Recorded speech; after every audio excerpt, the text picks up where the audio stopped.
Welcome to A Little Unscripted, the show where we pull a random title, spin a random genre, and then try to create a film that honestly shouldn't work and is impossible. It is way too expensive. And no one's asking for. But that's the fun. One idea. 1 hour. And zero guarantees. Let's make this thing. Little zing there. Hi. How's it going today, Ryan? Good day. I'm Ryan. This is Logan. And no matter what, we are going to make a movie today. I'm good, Logan. Yeah, that's good. I'm very excited to be doing this because as we were rehashing the last movie, I got re-inspired again about seeing such a movie. Yeah. As impossible as they all may be, and we've had dead actors and stuff. That's fine. You know what? We get to enjoy ourselves and living in the theater of our mind and being like, our movie is perfect and nobody can tell us otherwise. But what you did remind me along the way in our Western, it was very sad. Yeah. And I'm re-engaged in sadness again over the banality of that crime and the tagline. It definitely hurts. I think this is a movie that may be one of those movies you don't see too many times. This is maybe not a rewatch. This is a hard hitter. Oh, that's funny. You know what I'm saying? There's a Braveheart's kind of like that. Yeah. It's hard to watch. Where you can watch it. Brilliant, but it might need time. I think there's such thing as like you need a cleanse, and it might be 5 to 10 years. You don't know. I don't want to watch that. It's a testament to the film's potency when it's not that it's a bad movie. I just can't stand the heartache. I can't. Yeah. I can't. I'll either have to detach or try to make fun of it, a la MST3K. Although doing that to Braveheart, I'm sure is possible, but just offensive somehow. But I can't take it emotionally. Yeah, I think it says more about the audience, and it's kudos to the directors for hitting that emotional like through line. They're exactly. Like, hey, you did such a good job that I don't actually want to watch it again. And a movie like that is so tense, and there's so much heartbreak throughout to the end. The whole movie, like you're not let off the hook. For those of you who, if you will indulge me, for like those of you who don't know Braveheart, it's like we started the first 10 minutes with our main character walking into a room full of swinging dead bodies, like. Spoiler alert for a 30-plus-year-old movie. Everything is depressing for this human being or this archetype of a human in their life. But so speaking of Westerns and sad situations, terrible situations with unfinished business, we created a pretty. I like the expansiveness of it. Yeah, I like that it takes time. Yeah. So. Do we have anybody we want to recast? Oh, I have ideas. Do we want to recast anybody? I have an idea of what I would like to see. I forget exactly who we cast. You reminded me of so many cool things that I like the idea of Chris Pine and McConaughey together. Yes. I still like that. That's possible. I think that's a possible. In anything. Yeah. Hollywood, in this. If you're listening, please pair them up. They would be great. Acting against each other. In Catherine Bigelow directing, I'm still super stoked about it. I only have praise. What do you have? I think I also have praise, but I think I have one thing. I would like to see, I think we need to add somebody. I think we need to add the boss. We may have had the boss and we made it Tom Cruise. I don't know if Tom Cruise is a bad selection add to. Yeah. So what I'm thinking is, the banality is great, but I like the idea of like McConaughey and Chris Pine kind of did like some odd end job together, kind of like Heat, where like they bring in a new guy and like he's good, but he hasn't been quite vetted right. So the idea is like they do this job and like whatever ends up happening after the job, this is where Chris Pine like sees McConaughey's family and like this whole plot kind of gets its gears going. But I would like to see like the boss kind of be Billy Zane. I think him as a like big handlebar mustache, like just giant, like to the chin, just like boss hog style. Like he kind of need some weight in something to this. You know what I mean? That gravitas. Because again, he's somebody who can do, but have that weight. He can do anything, but like have that intensity. Allow him to be Do you mean scary? Yeah, I think if not scary, at least intense. Right? Yes. He needs to have intensity. I love that. Because there's such thing as being intense without being scary. Yeah. But they're very, very narrow line there. Like it's easily crossed. Like I think John Goodman is one of the elite selections for that. Holy Like cow, great. Intensity, yes. 10 out of 10. Scariness depends on the role. 10 Cloverfield Lane, 12 out of 10. Truly terrifying. And it's like, but he could also be the father. About him. He could be a father figure, looking at you, Roseanne Barr family.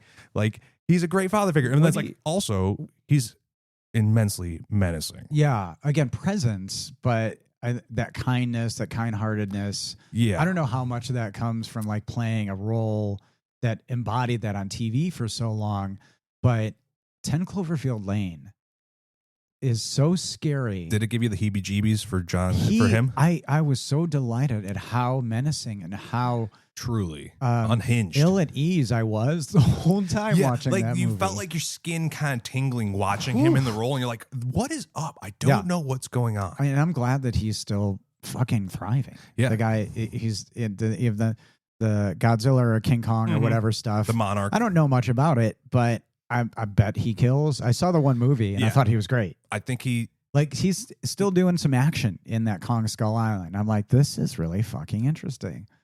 All right.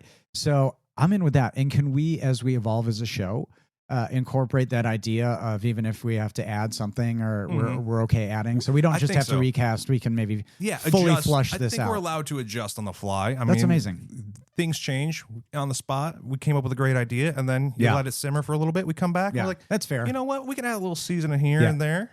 And you can definitely reach out if that's something that you feel very opposed to. Yeah, if you guys don't like this, tell us. But it is more fun. I agree. Yeah, I think Billy Zane is the boss who brings these two together.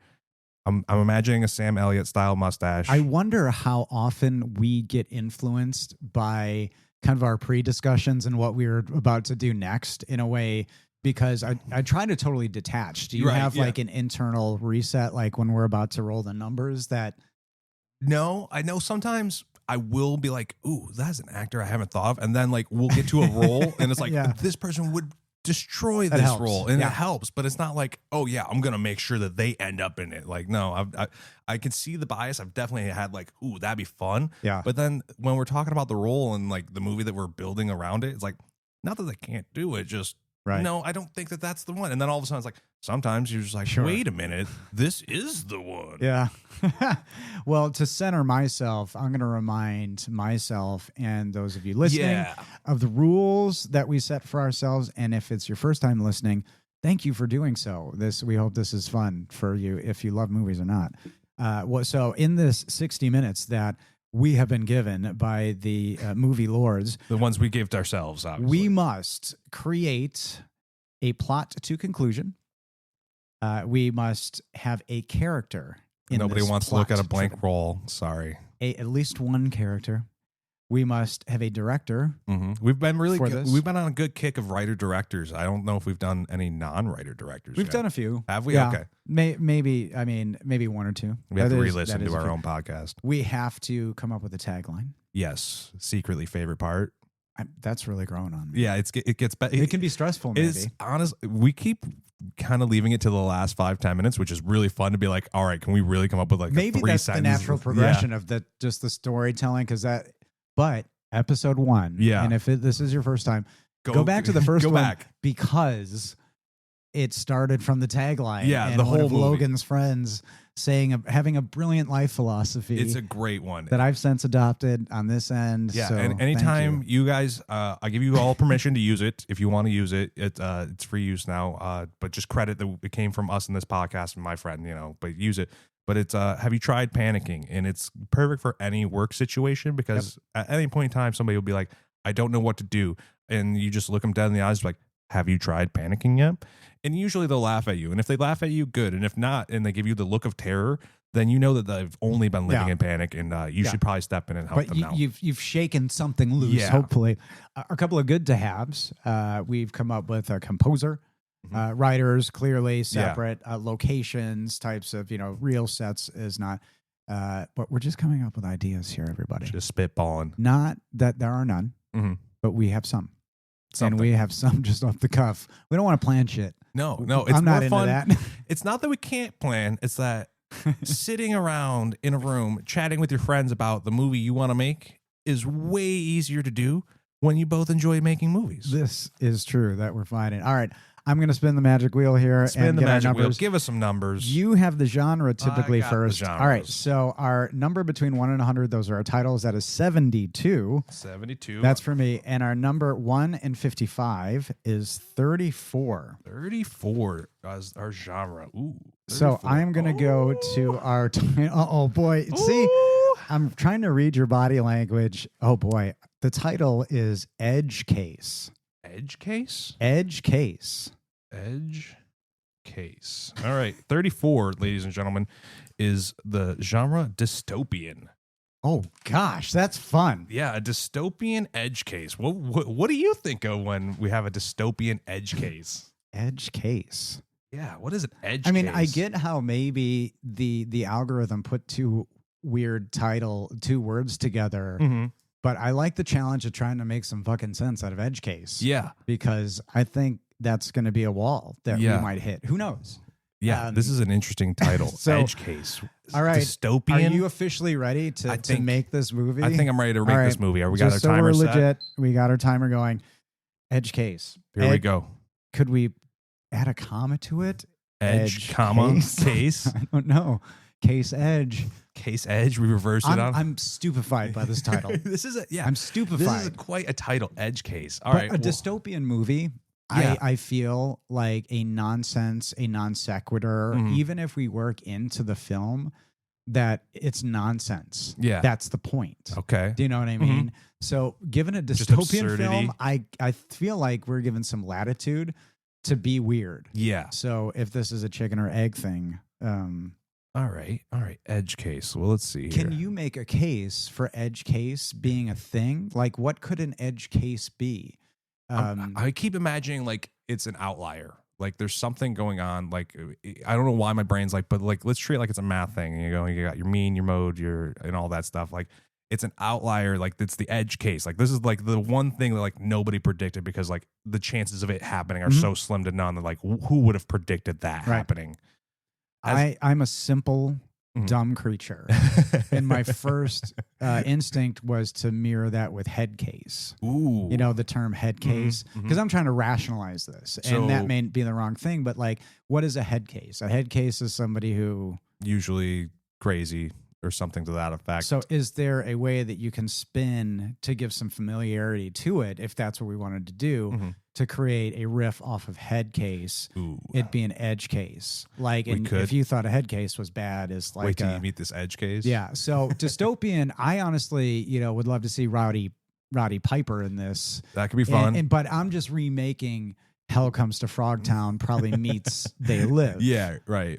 But I like a silly, because dystopian can be serious. Yeah. I mean, obviously or not. So what is your preference in dystopian? Let me hit you with this. We technically already, I would argue, live in a dystopian society, right? But not in the sense of like, oh, the world is always chaos. But like the idea is like, well, humanity wasn't the first. We had dinosaurs. So like really thinking about it, like we've always lived in a dystopian society because utopia existed before we did. How dare you? How dare I? Get what out. Are you doing? Go home. Where is that? Oh, why are you unfurling your philosophy degree? How dare you? Right now, of in front of everybody. Zip it back up. Here's the thing.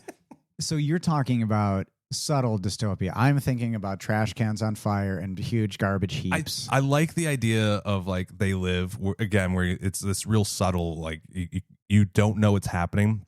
I think even today, like the world we live in right now feels like we're the boiling frogs, right? Like the temperature slowly adjusting where they're like, hey, the world is changing, but it's so minuscule that you're not noticing the change as the change is happening until it's 10, 20 years later. And you're like, hey, this world that we're currently living in is not the world that I grew up in. It's a different place. And we can all see the writing on the wall. I mean, 9/11 was a hard left turn for the entire world. Could we take an idea, sort of melding a 12 Monkeys idea, so where it's not, it's like it's the psychology practice or something's being taken over subtly, and They Live, it's kind of everything. Yeah, right? like the whole world. Everything, it's through marketing, but maybe we take that, is that the kind of thing? Yeah. Like the version is there is a takeover of some sort from an exterior force, but they're using something for some purpose. Yeah. I think so. And there would a fertile ground would be something like psychiatry, hospitals, and that could be a period piece maybe or not. Are you more interested in something political? I think that I know that's maybe been done before with not V or Alien Nation is another. Yeah, James V from Vendetta definitely hits the dystopian. See, that's an interesting kind of dystopia because, well, that's been done. Equilibrium, that like 1980 Orwellian thing. This Orwellian authoritarian regime. But let's riff on that subtle. Yeah. What's the quiet menace? What's the like if it's downright alien? Ooh, okay. Or is it something else? Isn't like an otherwise evolved, like it's an X-Man thing, but it's subtle, like a mutation has happened, but it's so subtle that humanity's not noticing the change, something like that. I don't know if that's interesting or even a thing, but it's or we could lean fully into, and I'm throwing you a curveball, into a dumpster fire world and we just have fun. I like the idea that you're throwing out with like the pharmaceuticals. I think that could be interesting. I also like the idea of, for some reason in my brain, what if the kind of tying it back to like if anybody can remember a previous episode, just north of Trouble, our line was only clone perfection. What if the idea here is instead of we're cloning perfection, what if this dystopian, the pharmaceutical world is winning, but humanity, like the base, all of 99% of the real humans, are slowly becoming non-humans, and like an elite culture is rising up of people who are like, we own the pharmaceuticals and the technology, and like it turns out we're trying to create a whole different set of humans. That Shyamalan movie, I forget what it's called now. Which one? It's the recent one on the beach. Oh, where yeah, they're, like, testing the weird ethereal thing. That's an interesting concept to me. Okay. I feel like that's dystopian. Well, what is that dystopian? Do we need it to be worldwide to be dystopian, or does it just need to be like a small, like, because you could theoretically do it on a tiny location and have it be like have the implications be worldwide. I like the idea of it being something kind of like that that movie where what's his head gets to use 100% of his brain. Oh, Lucy. Not Lucy, but similar to that. Okay. So that's the idea. We're doing this to improve you. But it has to be dystopian. That means like everything's kind of hopeless. What if it's this? The idea is that you're like kind of like Equilibrium. The idea of like we're gonna limit your emotions or something like that. But like it's not Harrison Bergeron right. thing. Yeah, it's not limiting your emotions. We're making you a more perfect human along the way, or more maybe. Okay, see if we go. Let's take the psychology thing. In the extreme is just being here, being in the middle. Okay, and not suppressed, but wanting. Okay, right. Like wanting, and then all of a sudden, over years, we have become harmony and middle. Oh, and we just show. So what's the dystopia around? And it starts, and maybe it's an alien in origin, and it's a long con. Okay, but balance, like and it could be corporate based, like work-life balance, and it's slowly over time, everybody willingly just becomes even. Yeah. And cool and kind. Yeah. Now, there are implications. Here's the problem with this, though. There's implications for the world. Yeah. Like if this is US based, let's say, but maybe that's interesting. Yeah. Maybe everybody's just even. So, that's the big. If you remember the show Firefly and Serenity, the sequel movie, which is great, don't disparage them. Anywho, they have kind of the idea of like, they created the perfect world where, they released the chemicals into the atmosphere and people, they had a subverging effect where like, instead of being peaceful and calm, some people had an adverse effect to where like they went bananas and like caveman style space, works. I don't think we do that. I like the idea of these people becoming so like peaceful that like people from today wouldn't recognize the humans that they become. Well, so, Harrison Bergeron is. Do you know it's who is it? It's Kurt Vonnegut, and the plot is like it's via U.S. Constitution, I think, and it dictates that all Americans are fully equal. Nobody's allowed to be smarter or better or what have you. So they take all these like ways to either handicap you if you're like, if you're an athlete, you're weighted down. Ooh. So they take all these physical means to like make everybody equal. So I like this idea. That's a dystopian. Yes. And then, and you know, there's a scene in it I remember in the movie, because it was like a TV movie with Sean Astin. Okay. And the idea is Harrison Bergeron like breaks into the media center and he like tries to have a revolution. But I remember from the movie, this ballerina, she's dancing on TV and one of her, like all of her weights fall off. And remember, she's been dancing with weights on her whole life. Right. To be equal. And then all of a sudden she feels what it's like to not have the weights on. It's a powerful thing. So our idea is something like this, but it's mental. It's I can see that. It's wellness, well-being, healthy eating, you know, so you get a little Soylent Green vibes. You know, kumbaya. But within the guise, yes, of creating peace, and that's why you could get worldwide harmony in this, but driven by a corporation that's alien in nature, and that's how they... To steal a line from Hot Fuzz, it's for the greater good. The greater good. The greater good. Yeah. Is that of interest? I think like that's this interesting. Long con of like everybody just needs to be balanced and equal. But like over time, and then we need disruption. We need like to pull the veil off the thing. And what's fun about this movie then is how do we introduce some chaos? Yeah. To be like, we need to be a little edgier.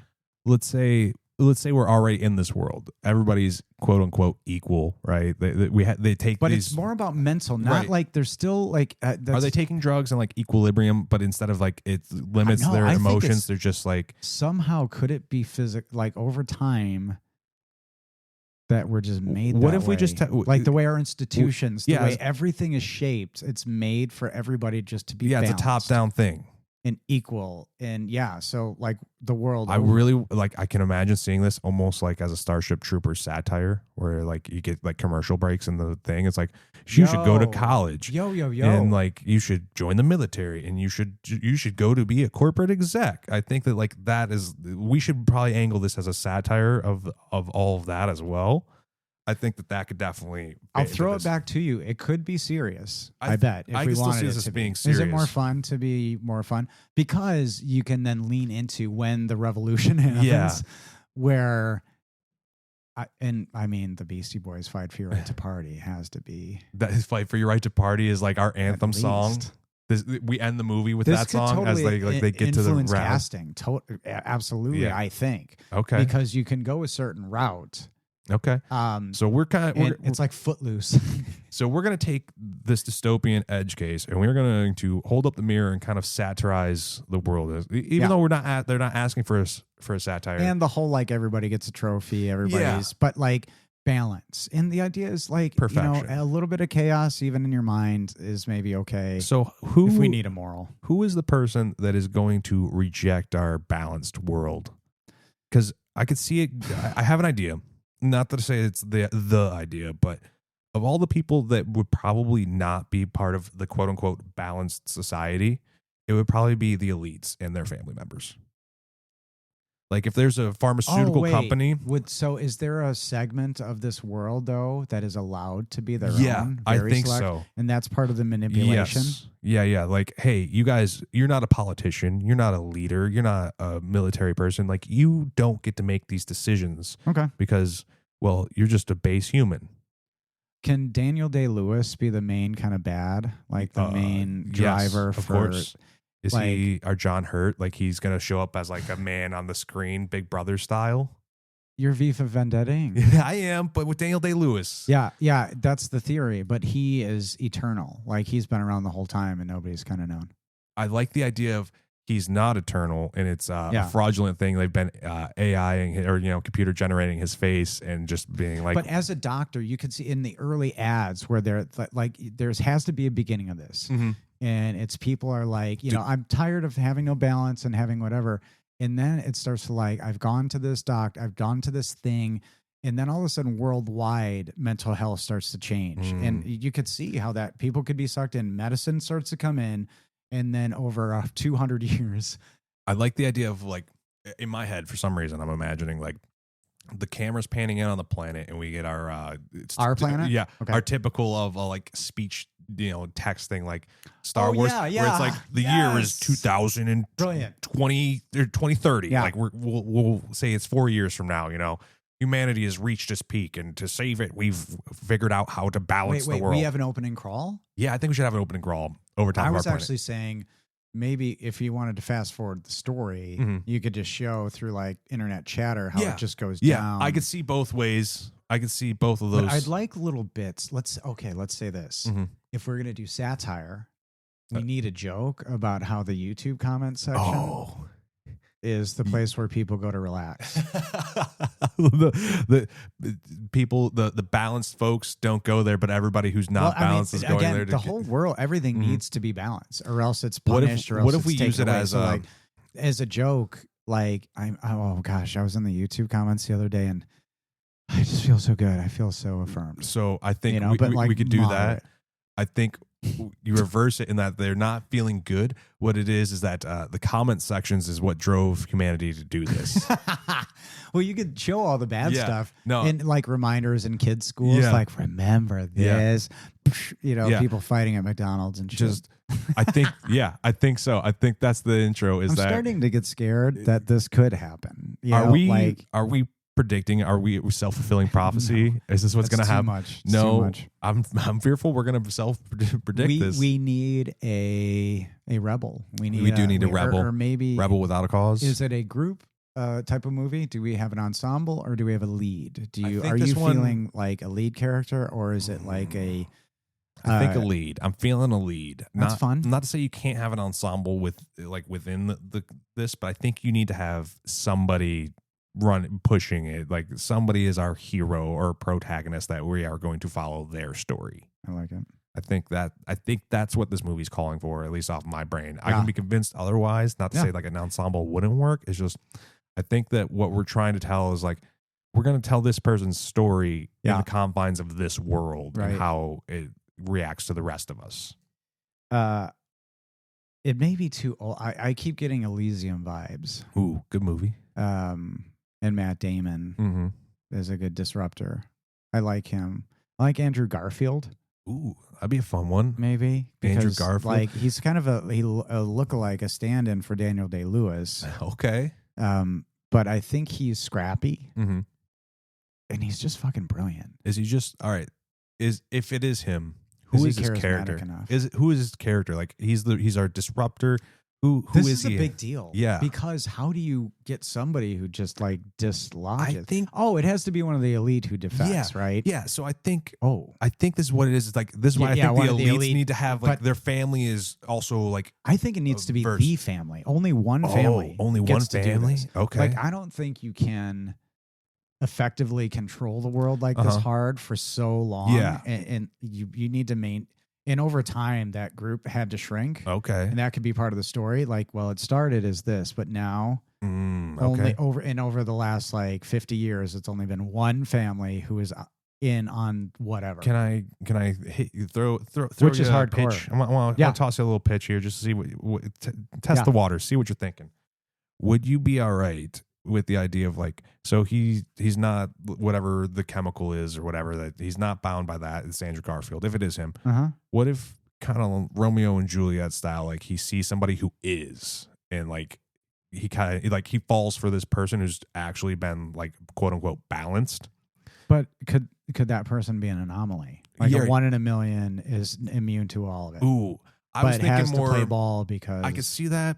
I think that falls back almost into equilibrium, almost close. Well, there's medicine there. I mean, like this is more like Tron controlled everything. Where like the one, like she is somebody who it. I mean, it would happen over time, right? Like, that people would build an immunity after this, or an anomaly, and that's just kind of what's happening. So whatever's going on is coming to a head. But that is still, we've got narrative license there. I like the idea that there draws his eye. Yeah, I do kind of like the idea that over time, some people have become immune to it, or like have developed like they're no longer affecting them. Yeah, but they're still playing the part. Like this force is like, these people are like, we're still doing the things that nobody knows because otherwise problems. And who would know? I mean, maybe if you just didn't know any better. I love the idea. Was the world. Yeah, I love the idea going back to Big Brother, Equilibrium, 1984. All these things, like the way it works is like they coerce the public to do the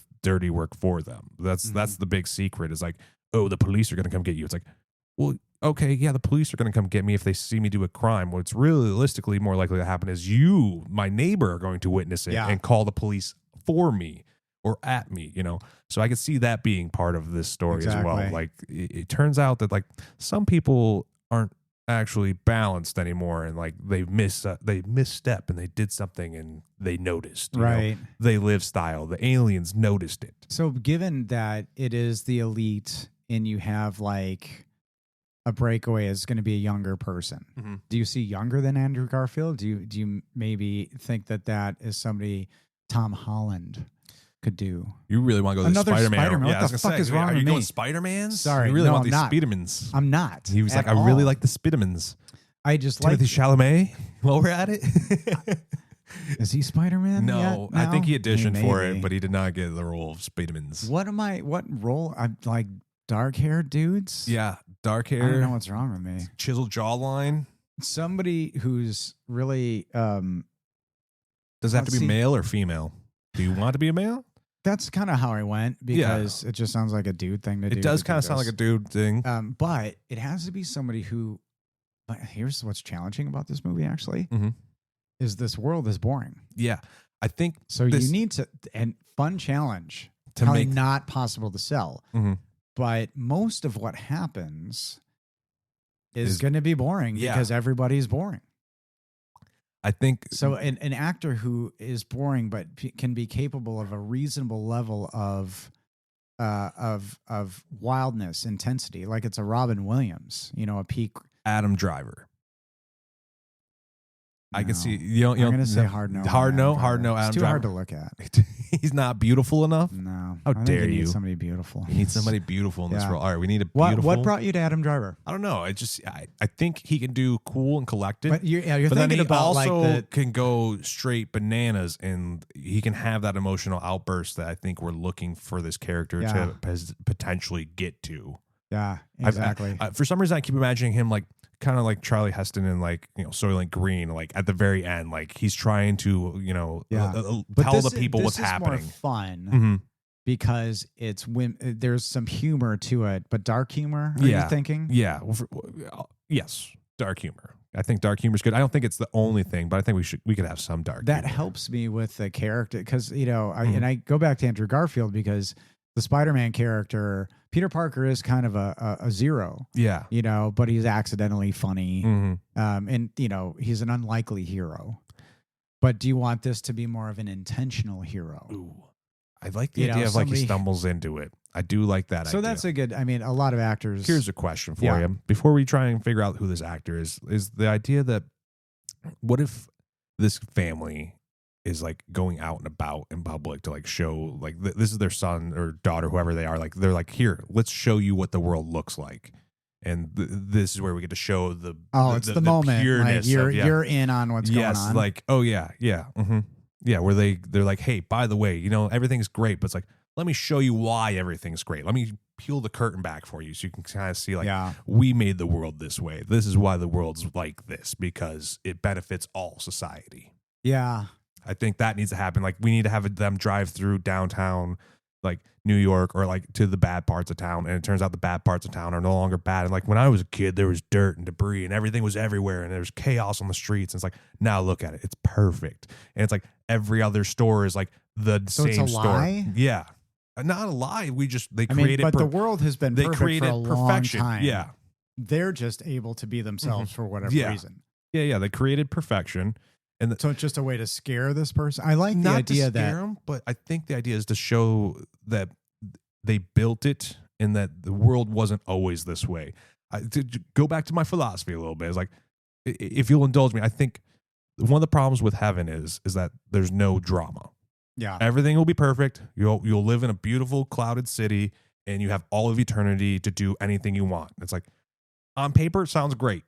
In reality, knowing humanity, we would never do those things. Elijah Wood. Ooh, I could see Elijah Wood in this role. Elijah Wood. And we can cast Sean Astin in it to throw love to Harrison Bergeron. Elijah Wood's he can do, but he's got a look. He does have some intensity to him. And he's kind of ageless, so he could probably do it today. He could. I mean, it doesn't have to be. But he can be fancy, as a part of this thing. I could see Elijah Hero's Wood journey. I mean, Frodo. He can pull it off. Are you cool with Elijah Wood? I think I'm all right with. Because he brings some indie charm. So it could be indie. Not with Daniel Day-Lewis, I'm guessing. Daniel Day-Lewis is playing the figurehead. Is this indie or is this more major? I think this is a major production. I'd like it to be major. I think this is a major production. Kind of like, we have full-on sets. You could draw from Pleasantville. Ooh, what's Pleasantville? Why do I not know that one? Tobey Maguire? The other Spider-Man? Yeah. Man, we got all three Spider-Mans. This episode is brought to you by Spider-Man. Yeah, apparently the Spider-Mans have made an appearance. That's where the modern day kids go back to like the perfect 1950s. William H. Macy's in it. That. Shout out to a previous episode. Yeah, but yeah. I feel like I should add that to my list. It's kind of like that idyllic little town in Edward Scissorhands. Everything's perfect, but like filming it on a big planetary scale would be fun. Yeah. And then all the shit you can poke at that is always a fucking nightmare that is now just nice. Yeah, everything's great. There's no more real red tape. People don't hate each other for no apparent reason. I don't think you need to get too mucked up in all the how does everything work. Right. But that's just the general idea that over time it's been manipulated by Here's a question. Are they still like presenting ads of like, don't forget to take go to the doctor and get the jab? I don't think it's drug related. Okay. That's why it's interesting. Okay. You just think that they slowly manipulated. Therapy, drugs are, but then just over time. And the message is balance. We just want things over time. And then because, there could be that then all of a sudden people started taking medicine. But I think it's cooler that it's your choice. Yeah. It's not forced. Equilibrium's that way because you're like, fuck, you got to take the pill. This is a long con. To tie it back to like Tolkien, if I remember correctly, his quote goes something to the effect of like, all it takes for evil to thrive is for good men to do nothing. Yeah. So I could definitely see this happening. Like, it was so nonplussed that nobody cared while it was happening, and it was too late by the time anybody did care that there's nothing to do about it. Right. I think that's the story Elijah Wood is going to go down.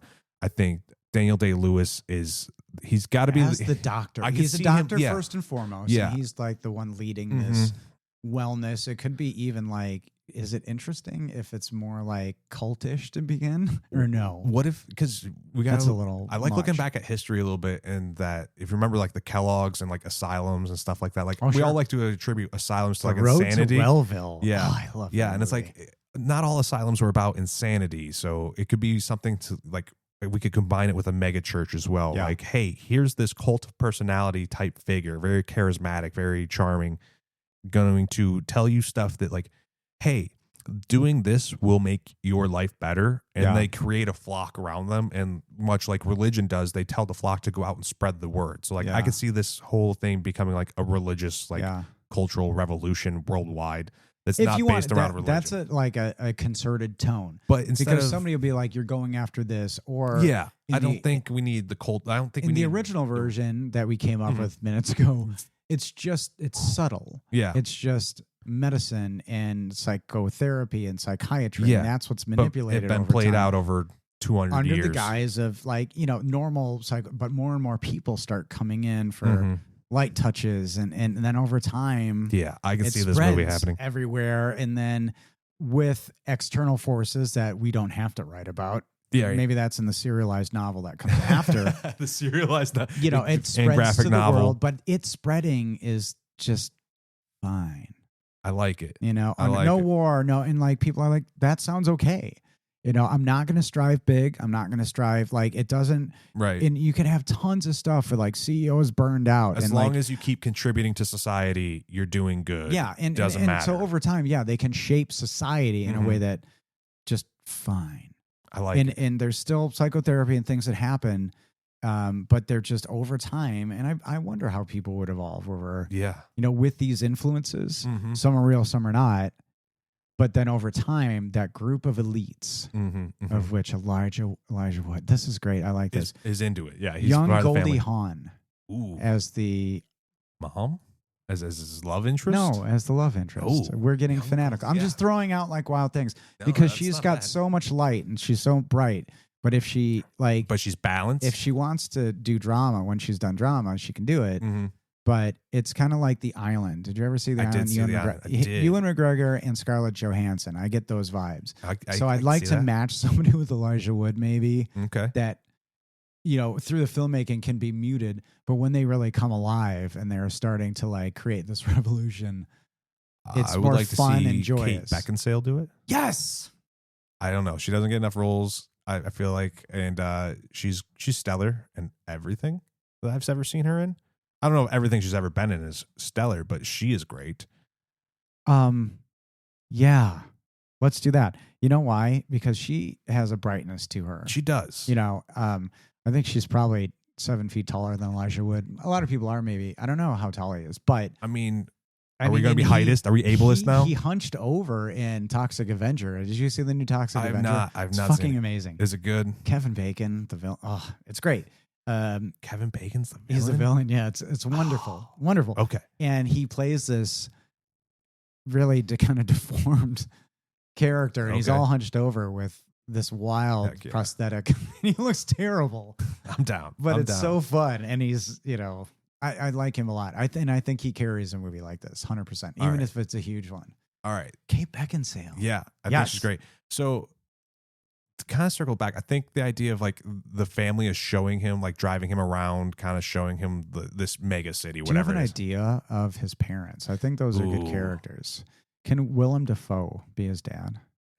That's a great casting. Willem Dafoe is his dad. What age? Like maybe any age. Okay. He's great at any time. I just think he could be suspective alien.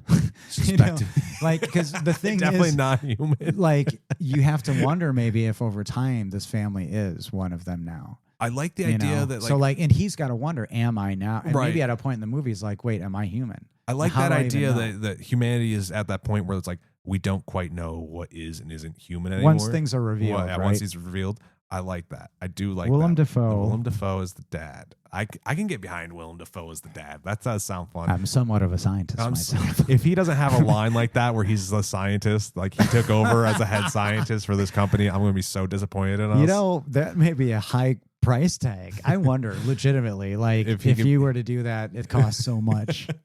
Like licensing music. Yeah, we got do you think license it's the same a line. Way no, of licensing lines, probably not. No, there's no way. If they're going to charge you to use a sentence, it's trademark sentence, the whole script.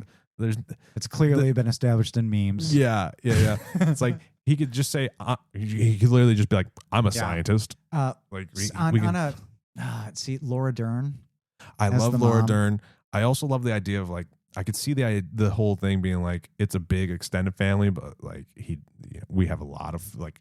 I'm imagining very Victorian, like, hey, the whole family is kind of in on the company. Well, yeah, that's what I mean. So, like, I'm trying to think of his mom. Like, Willem Dafoe's the dad. Laura Dern is a great selection. Because, what's the recent Admiral Holdo or whatever? When she showed up in that Star Wars movie, I was like, oh, man. Like, I've always liked her. I saw Wild at Heart in the theater, and it blew my mind. Like, I could see her playing this. Or colder. I like the idea that Willem Dafoe's character is like in on it, but like he doesn't really want to be on it. But she's the power behind. Kathy Bates then? No, I don't think Kathy Bates all-star. I think Laura Dern is the right selection. You like Laura Dern? I do like Laura Dern. I like the idea of her mysterious, tough, tense, crazy. I like the idea of her being like the real power and like the real villain of this. And that's a nice twist for Willem Dafoe because I think any role you just assume he's the alpha or something. Everybody assumes that Willem Dafoe's always the bad guy or tied to it somehow. And it's like, actually, he's just kind of he's here. He's part of the family. We have 27 minutes left. I want to have some fun with, can we cast a brother or sister for Elijah Wood who is not on board with this journey? Ooh, somebody who's like, they're hooked with the family. Complete like opposite. Lockstep. They're in complete lockstep. Opposite. And it could be sister or brother, clearly. Is that of interest? I could see that because extending that family dynamic, maybe there's a baby. Ooh, okay. For just tension. Just Like he's got to dangle it out the window at one point. Like, oh, I don't even know if it's human. Fuck you. I can't carry it, but I can carry you. Drops the baby. Drops the baby after saying that beautiful line. Yeah, but I love the idea of throwing a baby in there. Okay, It's just like, why do you have a baby? Well, you just don't know. Sibling for Elijah Wood, who may be, who would you like a tough guy? A tough guy. Perfect tough guy. A young Sylvester Stallone. John Bernthal? Yes. I can see John Bernthal. He's got real intense energy with him. He's the older brother, and he is in lockstep with the family. Yes, we love the bear on this show, don't we? We've cast John Bernthal as the brother, who's not on board with this journey. No, he's so upset. He does not like that Elijah Wood has fallen for Kate Beckinsale, and he's like, she's just. But he likes her, but won't admit it. Yeah. What if he's just like, she's just a balance? Like, or we have to have some derogatory term for these balanced folks, because like these are the elites. Like they the balance, like the enlightened, that's funny. The equal, just the levels. Like she's just a regular level, dude. Like she's nobody. She's nobody special. But you're an edge case, man. Yeah, but you're an edge. Yes. Yeah. Yeah. So it comes back to the head case. It's just a term for, you're just, yeah. And I don't mind that because, again, as we've talked through it, I'm like, oh, it makes sense now if somebody calls him an edge case. I could see that. All right. People are on board for this. I think, he's great. I want to see them in the room together. It's so different. Do you agree that that's the right energy for that family dynamic? Because you've got that strong female, Laura Dern. And the baby is a girl, let's say. Yeah. So like something's up there, and maybe like the idea is like if Elijah Wood's not shaping up, like he could go. Right. We could once he could join the normies. He can join the normies. There's like, but no. Oh, go. Just gone, just axed. It's way better. It's easier to remove you from the family than anything else. We've shown you need to act accordingly, pointing to baby sister, like we don't need you, bitch. I like that. This guy is on board. Burns like, yes, sir. His like shaved head, his all veins on his throat are just all McConaughey and Rain of Fire. Yeah, okay. And just like, I'm so excited to be in on this plot. And if you do anything to threaten it, you're fucking dead. And he wants Kate Beckinsale too, and he just can't admit it. Or maybe he's gay. No, I like the idea that he also wants Kate Beckinsale. Yeah. I also like the idea that somewhere along the way he learns that she's one of these immune folks, and he's like, well, so I like this idea of her arc as well. So did we land on the idea that she is just kind of a physical, some kind of anomaly? What if it's not an anomaly? Yeah. What if he somehow pulls her out of this? But it's easy. Like you just need the hero and then the first supporter. Yeah. Right. And so is it the power of love that does it? Or is there that unique quality where she just reveals like, I've just known that something's wrong the whole time. And he's like, we've evolved. Like you are. So this is why we need to make a baby together and spark the revolution. And it turns into a Planet of the Apes scenario. That could be fun. I could see the idea of, but you need a future. You need because they like. Let's be real about their task. They need to take on Daniel Day-Lewis, who's the big bad, which is the ghost of somehow, him being perpetuated by his family. Oh yeah, there we go. We got a little. The whole thing is Sky like, Captain. Yeah, this whole thing is like 1984. Where like, hey, it turns out the guy running the place. Don't mind that man behind the curtain. Some there. Alien, not been around. Yeah, but does Daniel Day-Lewis? And it's kind of maybe a shame if he doesn't, but get to freak the fuck out on somebody. Oh yeah, like do a milkshake moment or no? I think is that a waste of a DDL? No, I think we definitely get to have him at the end. Turns out he was just like been living in like a cryo chamber this whole time, and like he comes back and is like, "You guys are really fucking up my world here." So can we expand on Daniel Day-Lewis's thing? Yeah. Like, can he have like a foot soldier? Of course. I think he needs a female equivalent. Can we? Well, who's a heavy equivalent for Daniel Day-Lewis, like somebody like Faye Dunaway in her prime. I could see that. No, I want to make sure I get the name right. So keep spitballing. I want to make sure I'm grabbing the right person. I like him having that, and maybe it's a relation, maybe it's a wife, but somebody who is like. I think I got it. Like, oh, who? I would suggest Lucy Lawless. I love it. What the fuck? I just want to make sure I got her name right. Did you just had to say Xena, buddy? Yeah, I was like, I could have, but I was like, no, I think her name's Lucy Lawless. But I was like, I don't want to pull the wrong name and be like, it turns out it was a different rabbit hole. What? Tell me everything. She's amazing. She's super powerful. Very. That's not the type I was thinking. No, but you at all. But you wanted intensity, and I think that one, she has the femininity, but then like she also gets to be like, hey, like they're doing it right. Daniel Day-Lewis and Lucy Lawless, they're doing bad things. Oh right? yeah, they're doing bad. And stuff. that's a big big because what's always interesting in these movies is how they approach sex, procreation. Mm-hmm. My favorite version of it is in Demolition Man when it's done just via helmet and hand towel. Yeah, helmet and hand towel. H&H. You know? What's the 3 seashells? That's not sexual. That's for your butt. I know. I bet some kinky assholes he doesn't doing even it, know what it means. But the idea that there is that female equal and that's kind of, they have like a psycho foot soldier like Billy Zane as a psycho foot soldier, full on bald, like there has to be some bulging, violence. There has to be some, and no, maybe. Or is he just cool and reserved? No, I think maybe almost funny. Ooh, maybe so. There's he's some comic actually relief, like he's a relatable funny, guy, but far, and you see things. You know, again, the world is is all very moderate, but there are still some elements of out of line. Did you ever watch the Westworld show? I did. All right. So you know how at the end, spoilers for anybody who hasn't finished it, but towards the end, turns out that the AI that is all over the world, they've been manipulating everything from crime to the politics. So I could definitely see that part kind of being in this film. Some kind of manipulation still has to happen. Right. Where hey, even the criminals are being manipulated and they don't realize it. But I wanted. Mm-hmm. Oh, so do you need any crime? I thought we maybe have no crime. I don't think you have any crime. I think that's what's scary about it is this world seems like a perfect utopia. Some maybe any dissent, even if they sense an anomaly, it's stamped out. Right. And I want to see him doing some fucked up shit in this. I really like the idea that he was one of these, let's call him blanks, right? He's one of these blanks. Oh, he was recruited. Yeah. So he knows. Yeah. He was awakened. So he was one of these blanks who now is that's part great. of their, so I need you to help keep the reins on everything on track. You aren't susceptible to this, so we're going to need you to help keep it on the rails. Does he and Bernthal end up having a confrontation or a conversation that leads to something, accidentally? Maybe Bernthal does have a little bit of compassion for his brother at the end. Ooh, I could see that. Or the opposite, where Zane's character and Bernthal are tag teaming. Ooh, they're both beating the shit out of him. Hardcore. Uh-huh. I could see that. I could see both. I'm not sure which way at this moment. This may be the dumbest question asked in the history of podcasts. This context or any.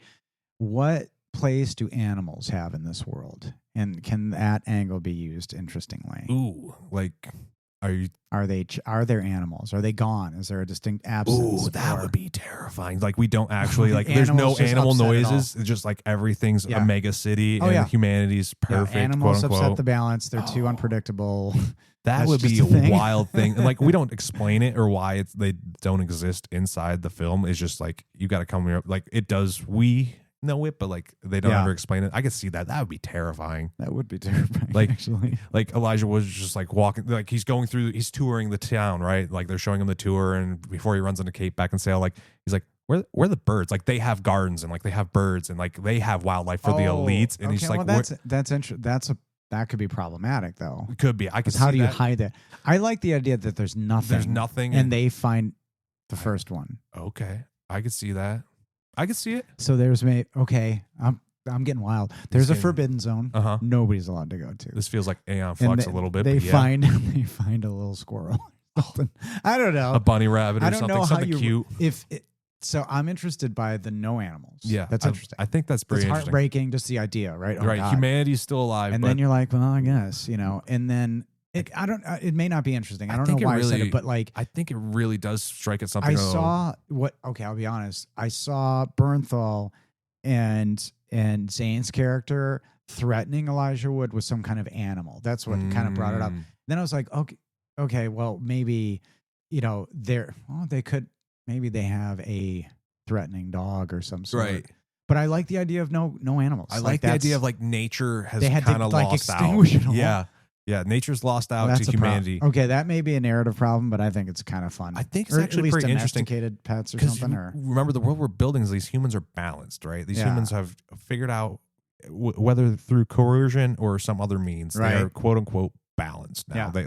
They are at peace with the world they live in, and the world they live in turns out humanity didn't do such a good job of being caretakers of their planet. Right.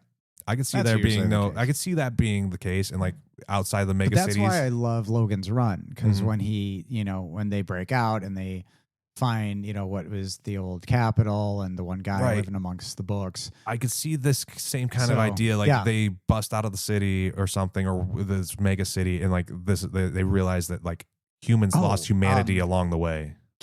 I talked about honoring that movie, the story, Kurt Vonnegut, Harrison Bergeron, right? Sean Astin plays him. We could throw him in this. That's a fun nod to that. But in that movie and story, I think what really breaks it loose is he takes control of a broadcasting tower. Okay. And that's what starts to wake. So how do you wake people up on a planetary scale and expose a very interesting singular alien conspiracy? Is it like we're exposing the ship that's been here the whole time? Is it slow? Because sometimes it's just like the first thing, and then you let people go, okay, well, I assume now that they fix it because these two have started, they're going to do this. You know what I mean? Yeah. I feel like we're going to end a little tragically. What? They don't succeed? No, I didn't say that. I said tragic. I didn't say they didn't succeed. I'm just saying we end a little tragically. You took us there. No. All right. So Denzel Washington dies? Why do it again? How dare we kill him again? Denzel, we should win an award for that. No, kind of tying back to the Elysium thing. Like, so Matt Damon gets the signal out, right? But then he dies, like, tragically. Like, hey, he actually gets the thing out so like humanity could be saved along the way. I like the idea that somewhere along the way, like, let's assume that Kate and Elijah get out of this mega city, but they stumble upon Sean Astin. What if he's like some radio DJ? Like just very simply, just he's been running a pirate radio station outside the mega city, and he gives them the idea of like, look, we don't need to have a violent overthrow because you can't convince people to do that because it's too long. It's too long. It's the world and everybody's right. Like there's 8 billion right now currently in our timeline. 200 years from now, so let's assume how many with the sizes of the countries, or maybe countries have been absorbed. Yeah, and who knows? Right. It's on a planetary scale, but the idea is like I could see it being where Elijah goes home and like gets a confession. And then like this gets broadcast out, like a video or something like that. And this is what starts awakening people. Like he's actually like recording them and like broadcasting live. And like people are just watching the TVs and the screens and all the things that they've been propagandized by. And then here he is, like they jump into the system and, they broadcast that. And people are like, wait, what? Well, is the idea maybe that the alien originated as something and now it's just distilled into something? Like we need to dispose of the alien threat. Right. I don't know if there's an alien. I like the idea that it's just humanity keeps doing this to itself. And they've just checked out. Yeah. Like, so it started as an alien threat. And so that's kind of interesting because you can reawaken. Oh, this is great. In my opinion, maybe. Let's hear it. You can reawaken things, but there's going to be a threat that they come back. Ooh. So you set up a sequel by like, how do we prepare? So is the idea Independence Day so let me get this straight. Is the idea that Daniel Day-Lewis somehow saw the aliens were coming and was like, hey, the only way to save humanity is to destroy humanity by making people lose them? I think you're right. You said it originally. Okay. He's just this system. Like they crash, they find that there's no longer a threat, and you're right. Now we're just self-perpetuating the machine. Holy shit. Yeah. So I think there's a way to find out that the alien, nobody's here anymore. This family's it, right? We need to start figuring out how to fight for our right to party. Yes. Like, and it's an interesting moral question. Like, we can go on this way. This is okay. We can continue. 11 minutes. Like, we can go on this way. But do we? Yeah. You know what I mean? And how far do we go? How do we introduce a little whimsy. How do we allow people to be their best or to feel depressed or to feel sad or feel grief? Because people are still dying, but they're just coping with it fine. Yeah, you know what everything's I mean? fine. Like, everything's just... There could be a question like, well, when my grandma dies, how am I supposed to feel? I could see that. Well, start by feeling or whatever. You're right. Director. This is feels like a very heady movie, right? Not that it's a bad thing. It just feels like this is a thinking but person's there's story to it. Is James Cameron good for this?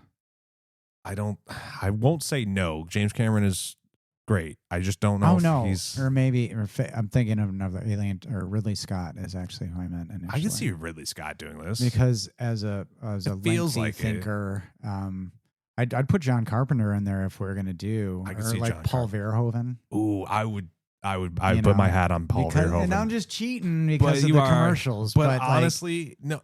But let's be real. Of all like the directors, that man, he did RoboCop, Starship Troopers, and love it or hate it, he did Showgirls. And I don't care where you stand on it. Name me another director that could do those 3 movies right here, right now, because I couldn't name you another director that could do sci-fi quite to that extent. Yeah. Paul Verhoeven, if you're listening, we can get Elijah Wood on the line, and we can make this movie. I'm sure he'd produce it with us. Okay, so if we oh, that's I love that. That's awesome. Yeah, I think Paul Verhoeven would really, really get this.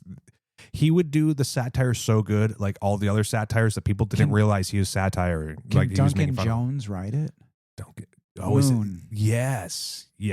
Just let him write it. Doesn't have to direct Isn't that it. Why am I spacing on his name? That's he's a spaceman. Yeah, I was gonna David say, Bowie. I was like David Bowie's son, right? And I was like, why was I spacing on it? Yeah, I can definitely see Duncan Jones, just focus on writing it. Yeah, that's it. I then see that. Verhoeven, is he our first non-writer director that we've selected? No, I think we've done it once before. Well, okay, one. It's harder to do, I guess, but we should push ourselves. We should push ourselves. But yes, Duncan Jones, please write this movie. I think it works really well. And he can do humor. Mute was good, and yeah, but it's heavy. Like we're gonna hit at some real buttons. Moon is heavy if you really kind of look at it, and it's sending a clone to the moon. But there's some letting him die and come to terms with his humanity through a clone. Yeah, he could do this well. I'm very excited. I'm excited. About the overall arc of this. Yeah, this has some fun. We have a lot of CG in it, I think, because you have to make a city. Yeah. But there can be, I think the set design is super fun. How you play with, what nature looks like, for example. So like making this movie, I'd pitch it like, you can't have no forests or whatever. Like, what does the world look like? What might India look like? I like the little bits of humor. Tagline, we've talked around a bunch of potential taglines. Yeah. You got any suggestions at the moment for a tagline? Any of those that you remember? Because I don't remember any of those taglines we potentially could. I wrote Good Men Do Something initially because you said earlier, like, all it takes for evil to thrive is for good men to do nothing. Yeah, that's why. So that I just wrote down Good Men Do Something. But like that's kind of corny, and Good Men, I don't know. But Edge Case is the dystopian movie. It's just what people like call him because of his way of thinking, that kind of thing. I could see it being like humanity calling, being the tagline. This is humanity calling? Yeah. Not even just this is just humanity calling. Because, I mean, it seems like the world we built, like humans exist, but they aren't human anymore. Well, so the idea of the movie, though, is to break free from your very content, happy. Maybe they don't want to be disrupted. Ooh. Maybe you just call it Fight for Disruption your right. Line 1. Edge Case. Disruption Line 1. A little fight for your right to disrupt. Fight a little bit of disruption goes a long way. I like disruption. Good Men Do Something is kind of nice because it has that tie to what you're saying. And that's how they do it. All right. Good Men Do Something. Good men do something. And that's more of a classical like literature. It feels very inspired. Is it good men and then comma do something? Or is it to break it up? Yeah. Good men do something. Edge Case. Starring Elijah Wood. It doesn't even, it's not even a question. It's more of like, just please do something. Yeah. Anybody? It's like Bueller, like, Bueller. But it's a thinker. If you're a learned human being, it's a nice little tie. It doesn't mean we're not going to have violence in it. Also, all right, Billy Zane's going to do horrid shit in this movie. Not to say I don't like John Bernthal in it. I'm just thinking about it right now. I know our love for Jerry B. and his films. Yeah. I would like to see who was the bad guy in Gamer? Was it Michael C. Hall? Yes, it was. I would love to see him as John Bernthal's character. I'm sorry, John Bernthal, but I think Michael C. Hall as the brother character, his intensity, and he's definitely forgotten about. But if you've watched Dexter, you know him. And if you've seen him in Gamer, he's ripped. Yeah. So let's get him back into that. Let's get him into that. Yeah. And but like, I like the idea that he's fanatical. Yep. And like really die hard to the like cause. An opposite of Elijah Wood. But he's a die hard to the cause. Yeah. I could see him That's playing interesting. that. Nice I could job. see him killing that role. Not enough rules for him. I don't know why. My son and wife started watching Dexter. Mm-hmm. And I started watching it back in the day and I couldn't continue because of one of the actors on it. I just couldn't stand their acting. No. I only watched like 3 episodes. Oh, okay. And I never did. So I've been dipping back in and I think he's fine. There's like the narration. I'm not like super hot on it. I think he's better in Gamer and some of the other movies that I've seen. But I like him a lot. Like he does fine. He plays a look. He's got an edge to him. I wonder if it's the character Dexter, and that's why you don't like it as much. Because as an actor, he's great, and I just wonder if maybe Dexter as a character is what's making you dislike. And we lived in Miami. That's why I think maybe we were watching it. But all I know is that I didn't watch it in order because like it wasn't that I wasn't planning on it. But I remember being in college and like my suite mates were watching it, and like we were just hanging out, and then all of a sudden like. We were on the John Lithgow season, and I ended up being stuck there for like literally like it was just episode after episode after episode, and it's like I couldn't leave the room because it's like what is happening next, and like you get to the end of the season, and you're like, what the hell? And he's like, I remember my sweet mate's just like, yeah, that was probably not a good place for you to jump in because like that's a season. Basil Palladouris is a composer that I love, and I think he. Forgive me, he may have done RoboCop, but he did Conan the Barbarian, the original. Oh. Could he score this? Yes. He did The Hunt for Red October. Yep. I could see it. So he could do sci-fi, he could do, but like as a composer, I think you can have a pretty, because like Conan, there's some big themes. Or you can have a good theme. I'd like to see there to be a theme. I would like to see. And he does epic-y themes. Yeah, I would like there to be a theme that like, it almost feels oppressive, but at some point in our highlights, you know, when we get to the good highs, like, it's the same theme, but in different, like, you know, musical tones. So it actually is like uplifting and happy and not as oppressive. I could see that. Well, that'd be really fun to do. Should the theme be just an orchestral variation on the Fight for Your Right to Party? Yes. Yes. We need a ominous singer. We need an ominous, like, you know, very vocally singer. And we can't suggest Enya. We already used Enya. I'm not, you know, I was in a band that actually put that out on a CD, like a thrash version of it. So we would give it to this movie for free. Okay. At least that's my opinion. But it's kind of a funny song to put in there. You gotta fight for your right to party. If you listening are thinking to what's the ultimate, we're just breaking everybody free for their normalcy and we have to figure out how much to get crazy. What's the perfect song?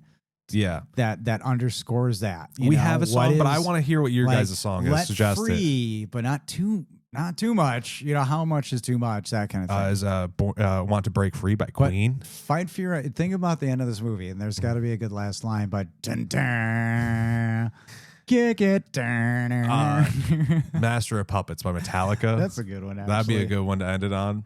That is a good one. And it's ironical. It was so ironic. Like people finally are no longer puppets, and then we played Master of Puppets. But puppets of their own choosing, doing their own strings, the whole thing. Got some strings on you. We should actually have it be I got no strings on me. Oh, and that's a great Disney, would you please let us use those rights? There you go. Please. To Edge Case. To Edge Case. Probably rated R. Definitely rated R. There's not going to be much violence, but I could see bits of violence and like or implied. Definitely adult themes. Definitely some swears. Well, we've done it with almost just under 2 minutes. Do we have anything left on our list? I looked at character, director, plot to conclusion, tagline. We didn't avalanche it. It took us a while to get going. Edge Case. So that was quite a title. edge case. I almost forgot we needed a director. Yeah. And I was like, oh, we were going pretty hard on like trying to figure the story out, and that's fine. This is a tough story. Maybe we're being too hard on ourselves, but I like the idea that humanity is essentially like self-censoring itself and steering itself down this path to like lose its humanity. Yeah, and it turns out, and then the aliens are like, just let it slowly go. Keep going. Don't. The aliens didn't want us to progress. That's what it was. That's what. And then that keeps us docile. The story is the aliens are like, we really don't want them to get off the planet. But like, are they checking? What if they check back in? What if they check back in? The very last scene of the whole movie. Wink at the camera. Right at the last bit before the final credit rolls is like the alien saucer flying back into orbit of Earth and just like, oh shit. Fuck, we messed it up. What are they going to do? They're not going to get rid of the whole thing, are they? They're not going to scrap the whole planet, are they? The predator button. The No, they're going to do the. They're going to do the. Why am I spacing out? Hitchhiker's Guide to the Galaxy. Where the planet's been. Come on, scheduled to be destroyed. Skull pop and then nothing. Don't worry about it. Well, Logan, thank you for being on this particular. It was a riot. This is a dystopian I'm terrified of because it sounds like we might go there someday. Those are the worst. We're on track, but listen, Hollywood or anybody, I think you should get on this one particularly. Reach out, email us. We would love to make. And check us out next episode coming soon to a theater, hopefully or near somewhere near you.